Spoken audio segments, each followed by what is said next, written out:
তেলিয়ামুড়া কৃষ্ণপুর বিধানসভা এলাকায় বন্য হাতির তাণ্ডবে জনগণ অতিষ্ঠ। বন্য দাতাল হাতির আক্রমণ থেকে রক্ষা পেতে এলাকাবাসী শুক্রবার অসম আগরতলা জাতীয় সড়কে নেমে বিক্ষোভ শুরু করেছে। এই বিক্ষোভের ফলে রাস্তায় আটকে পড়ে এলাকার বিধায়ক তথা মন্ত্রী বিকাশ দেববর্মা স্বয়ং।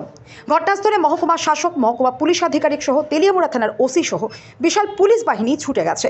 স্তব্ধ হয়ে পড়ে জাতীয় সড়ক।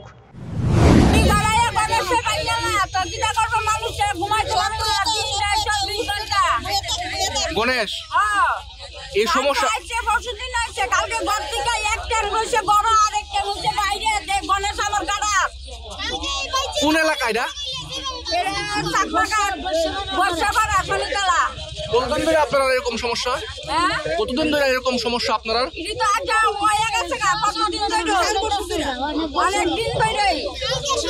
এটা কোন বিধানসভা? এটা কোন বিধানসভা? এটা কৃষ্ণপুর বিধানসভা। স্থানীয় বিধায়ক যিনি আছেন এনে জানেনি ব্যাপারটা?